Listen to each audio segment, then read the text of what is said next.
I want to thank the NRM Electoral Commission for nominating me. And I also want to thank the nominators, the seconders, the nominators, the seconders, and my lawyers and the secretariat who organized all these documents, because they are not easy. You have heard that they got signatures from 151 districts in such a short time. I thank everybody who was involved.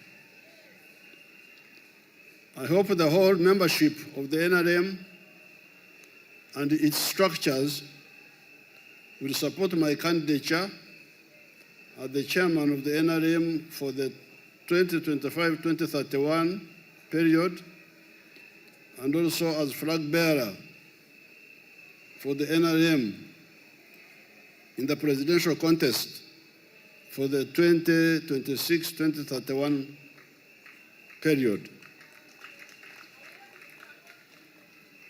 Why do I say you should support me now that I am your flag bearer and your chairman? Why? There must be reasons. It's not just emotional. There must be reasons. It is because I stand here on behalf of the very NRM that started as a student movement in 1965. This is 60 years ago. That nascent student movement emerged in a very fragmented landscape where polarization was following tribes and religious denominations.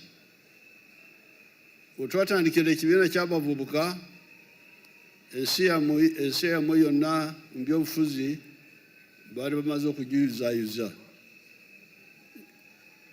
Yali mu, what do you call fragments in Uganda? In Uganda, fragments bazisa batya? Your Excellency, bubajjo bajjo. Bubajjo bajjo. Ebyobufuzi byali kati birimu obubajjo bajjo. Engusyo, Linyankole. Fragments. That's how Uganda was, politically. That political fragmentation made governance impossible because no fragment could master a majority in an election.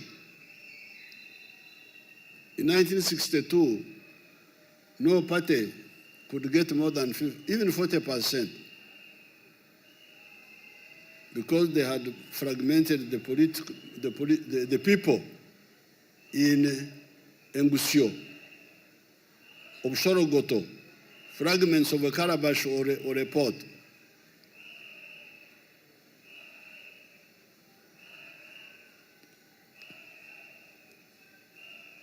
The fragmentation also could not allow institutions to be built up. So the fragmentation made governance impossible because you couldn't get a majority. If you say Baganda are not even 17% of the population of Uganda. So how will you get a majority? If you say Banyankore, if you say you will not get far. If you say religion, Catholics, Protestants, none of them can even be 40%. So that's what happened. Fragmentation meant impossibility for governance. This is the point I'm raising here. But that fragmentation also could not allow institutions to be built up. The victim institutions included the army, the judiciary, the civil service, etc.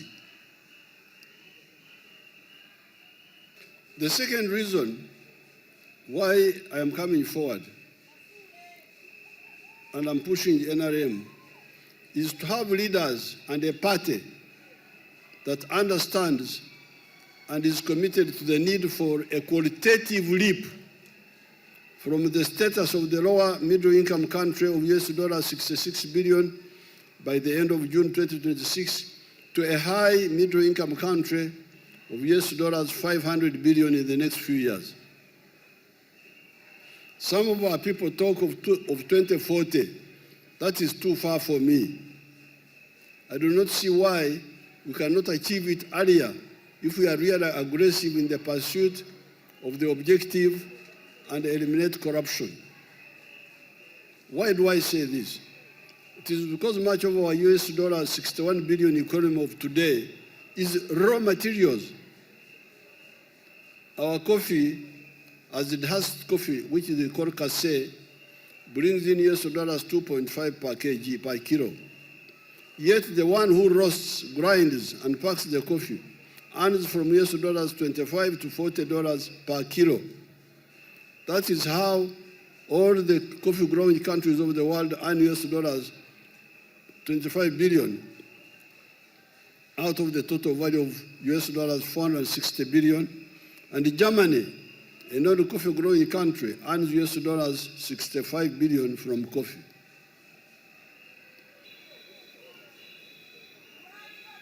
I cannot end this short address without congratulating the millions of the newly elected NRM structure as leaders from the villages upwards. It is so pleasing to see so many mainly young people coming up at the new crop of the NRM leaders. It is now your chance to show that you can lead well.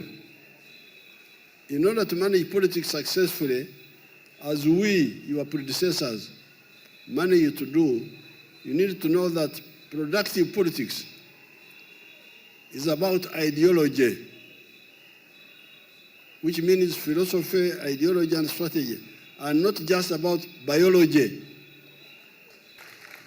My immediate advice to you is to be wealth creators, if you are not one already, so that you do not look at leadership as a means of living.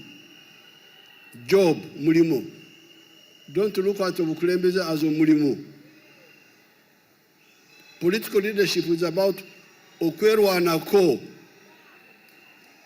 the people electing you to fight for their interests, and not about being mupakasi,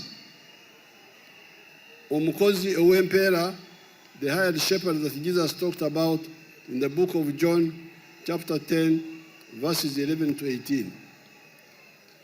If you are not yet a wealth creator already, you should see how additional government programs such as PDM and Emioga can help you to start becoming one.